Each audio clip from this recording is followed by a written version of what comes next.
So this is likely going to be the last evening of talking about the specific Lojong slogans.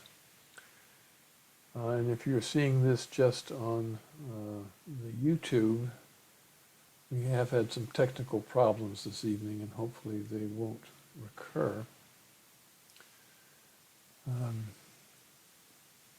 Tonight is the 19th of October. And I thought we could look at two of the slogans remaining in the seventh point, of which there are a number that we're not talking about.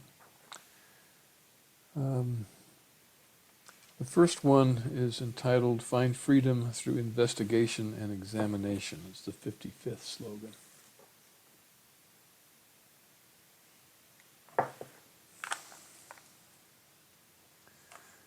And I want to use both B. Alan Wallace as well as Trelig Cabgan in talking about these things.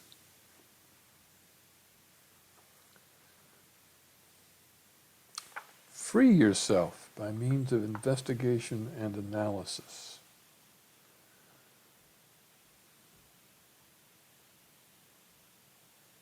So much of what we were just doing, and so a lot of the meditative practice in the Absolute is helping to move us away from concepts, conceptual thinking, and so on, and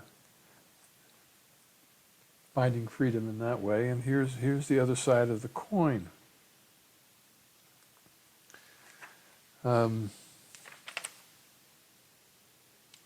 Alan Wallace has this to say about it.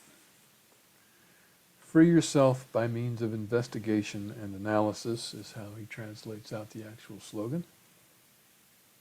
Through investigation, we can discover which afflictions are strongest in our mind streams and counteract them. Buddhist psychology has various classifications of mental afflictions. One common set of afflictions is known as the five poisons. Delusion, also known as ignorance sometimes, anger, attachment, jealousy, and pride. If we observe carefully, he says, most of us find that one of these five mental poisons tends to disrupt the equilibrium of our minds more than the others.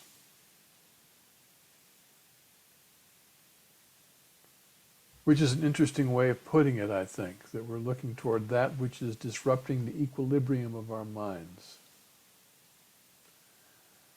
And it goes directly to the practice of mindfulness of mind, that we can't do this kind of investigation and analysis unless we are mindful of the mind states that are arising. So we get back to that very basic practice, which is also the first, by the way, of the 6 paramitas that we may be paying attention to down the road a piece. Counteracting the most virulent poison brings the most benefit. So what he's suggesting is, in this particular way of looking at things, to do some reflecting on what seems to arise most often and most strongly that might disrupt the equilibrium of the mind, that might cause that feeling of constriction, like a feeling of disconnection, of a strong sense of self arising. And to pay attention to that. After identifying your most troubling affliction, he continues, through careful investigation, see if you can distance yourself from the catalysts that trigger those tendencies. Well, that's an interesting thought.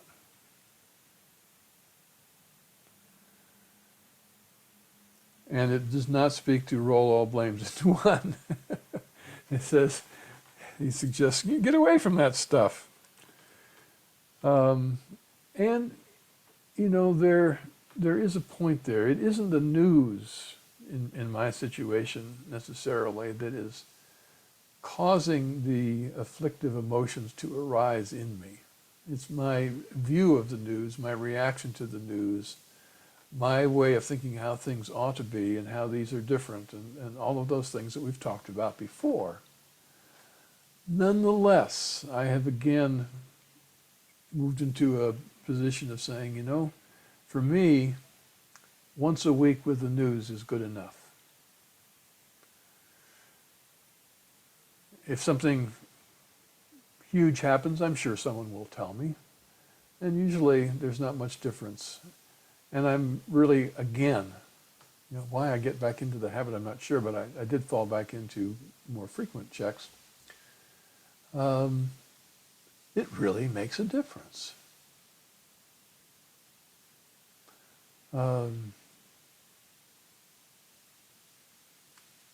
It's a balance, and it's different for everybody. Your feelings of the need to be informed and stay abreast of what's happening on the one hand, to be present to the suffering of the world, which we often see through the news.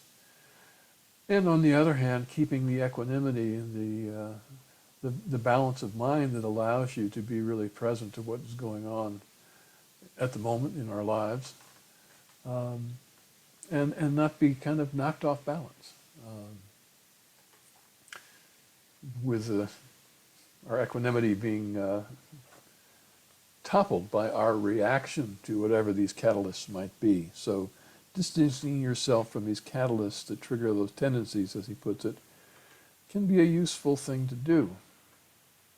It may be that there are certain people. They may be even people that you love dearly, but you may recognize that how much time you spend with them needs to be moderated, because they can be perhaps a catalyst. As practice matures and the mind becomes more balanced, there is greater freedom. With progress, you can go anywhere and do anything without aggravating your dominant affliction. You don't want to aggravate your dominant affliction. Part of this freedom derives from the resolve to truly recognize the affliction as the, quote, real enemy, unquote, rather than believing the cause of unhappiness is an outside agent. So he makes the circle there. He says, you might want to move away from the catalyst, but as your practice matures, a part of that is always recognizing, getting back to that, the third point, and rolling all blames, that it is in our minds that the afflictions come from within. Human beings come and go, but mental afflictions remain as the true enemy and do more harm than any human being can. That's his take on this. I personally find thinking of the afflictions arising as the enemy not that helpful to me. I know others that find it quite helpful, and at times I find the idea useful. But it does get in the way sometimes, well, it doesn't get in the way, but it could, I imagine, of when these afflictions arise, that so often I think we need to move toward them and seeing them as the enemy rather than some object of concern, curiosity, and perhaps compassion. For me anyway, can be less helpful. So, moving now to Drellig Kabgan, the Blue Book. He says, find freedom through investigation and examination. Pretty much the same words. It's important to complement the practice of compassion with analytical skills if we're to gain understanding and insight. Because we'll never be free of confusion without the investigation and examination of our mental processes. He starts out that this is to complement the practice of compassion. And it reminds me a bit of Thich Nhat Hanh saying, it's the path of understanding and compassion, and true love only comes with true understanding. Whether that is self-compassion and self-love in the non-ego type of way, or whether it is for someone or something else. The understanding, to really not understand something does not really allow you to truly love it, according to Thich Nhat Hanh.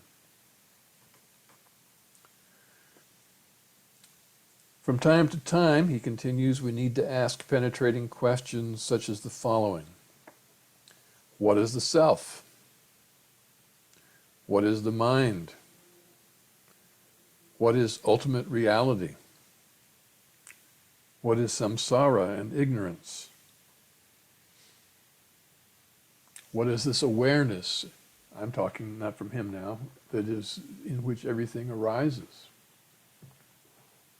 What is that which knows? And those are the kinds of questions that he's talking about. Investigation is about analyzing things in general terms, his usage here, while examination is about analyzing them in detail. In other words, we have to look at our overall situation and then break that down into specific elements. A detective will investigate a particular case and then examine the evidence analyzing the crime in both general and specific terms. If we approach our mental processes in this manner, we'll solve many of our problems and clarify much of our confusion. Learning to know our own minds honestly and fearlessly through these methods will liberate us from self-obsessive thoughts and overcome our mental dullness, giving a tremendous boost to our Lojong commitments. As Chandrakirti states in his Madhyamakavattara, I may not have pronounced that correctly, and I'm not really familiar with it, but the quote is, common folk are fettered by their thoughts. Without such concepts, yogis are set free. The very halting of discursiveness is fruit of true analysis, the wise have said. And I just thought that was really interesting because, of course, analysis is quite discursive. Investigation involves discursive thinking. And the fruit of that is the halting of discursiveness. So it plays back into that looking at the relative, the dual,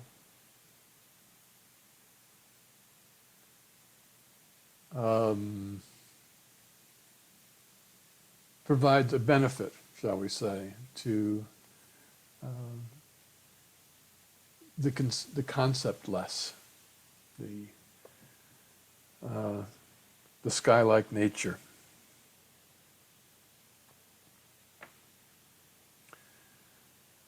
How are we doing here?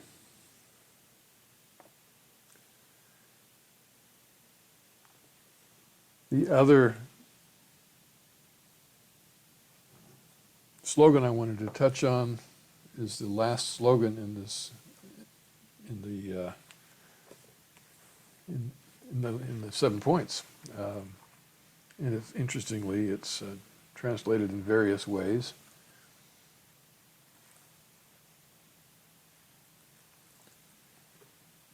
B. Allen Wallace translates it as, do not yearn for gratitude.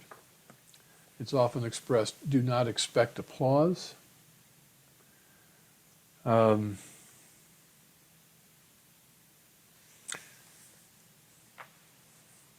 interestingly, in Tralig's book, the last one he talks about, he calls, don't expect people to make a fuss over what you're doing. But he has another one, don't expect gratitude, which sounds much more like, that's the 56th one, much more like the last one in most of the other writings. And this is what he has to say about don't expect gratitude. Generally speaking, when we are too desirous of something in life, we're less likely to attain it. Success seems to increase in direct proportion to the diminution of our desires. Is that true? You might want to ask yourself, is that true for you?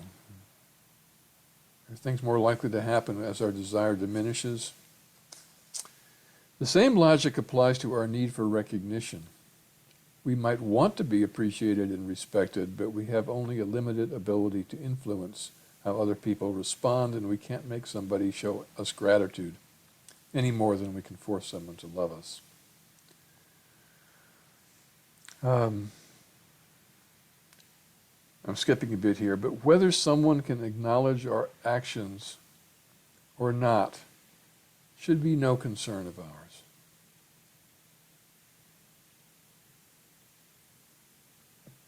We simply commit ourselves to doing things to the best of our ability in as thorough a manner as possible without sloppiness. We should never think that other people are indebted to us or obligated to help us in return. You know, these are all things that we've all thought about before. This is not new for any of us. It's kind of like, well, of course that's so, and yet it's one of the things that I ask my mindfulness to ring a bell when it comes around, when I find myself expecting that there should be a response from someone. Just to notice that there is that aspect happening. And it happens, you know, it kind of gets down to motivation. You might be doing something really for very positive reasons, an act of being of benefit, in some way.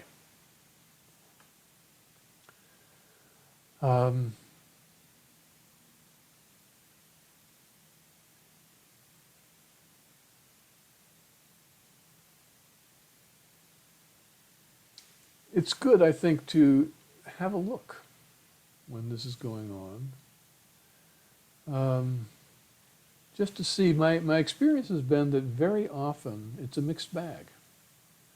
That I may truly be doing something from a sense of compassion, spontaneously, my heart is in it. And yet there are tinges. The ego always wants, its nature is to claim and to hold and to say this is mine. And it will do that with these kinds of things as well. So to be aware of that. In my own practice, I don't make any attempt to do anything about it necessarily. I just say, oh, yeah, the ego's trying to grab a hold of that one. It's expecting some kind of applause. Of course, it would try to pretend it wasn't noticing. So, you know, the ego is a very silly thing. It's just a matter of mindfulness, again, of when that aspect is arising.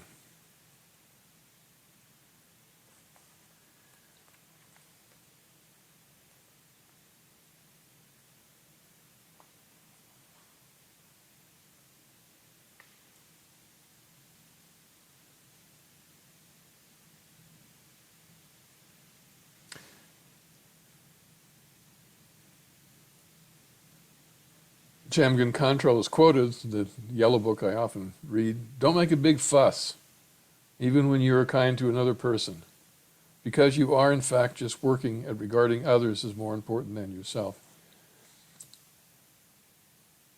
And you might even say that you're working for yourself. So really there's, you know, if you're exchanging yourself and others, then that begins to disappear. I hope I'm not rambling too much here. And looking at B. Alan Wallace here, do not yearn for gratitude. If you want acknowledgement for any good that you have done, you're missing the point.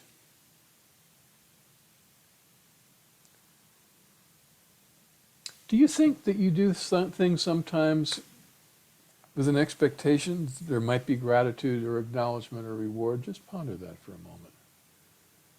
In looking over things you may have done, interactions you may have had over the last few days or a week, can you identify times when there was an expectation that I should be noticed and that there should be some kind of at least acknowledgement or pat on the back, if not some kind of actual quid pro quo?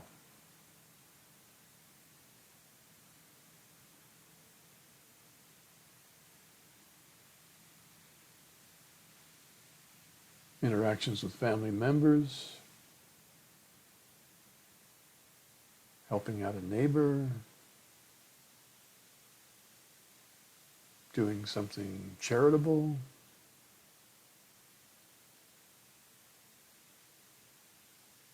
helping out a colleague at work.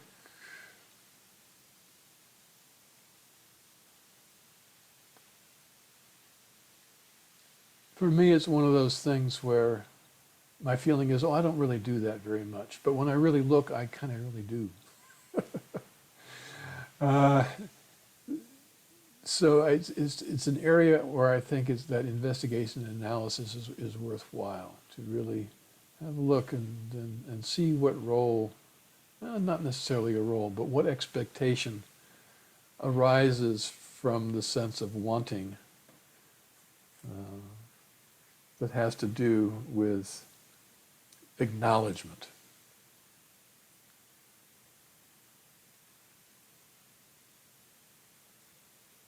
And of course, it can get quite big.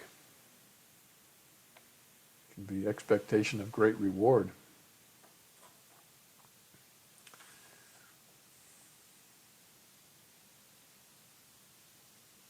Do not expect others to reward you with their gratitude, just release it. In the practice of Tonglen, no gratitude is expected from the person we bring to mind. Not expecting anything back is part of the practice's transformative power. And most teachers would say that any act of generosity, the transformative power of the act comes from not expecting anything back. As soon as there is an expectation of something back, then it's a transaction. It's no longer that practice. Practicing Tonglen opens your heart and mind, opens your Buddha nature, and therein lies happiness. No need for gratitude. The practice is its own reward. Well, that's a good sentence to end on. The practice is its own reward. So I will bow to you all and end this recording.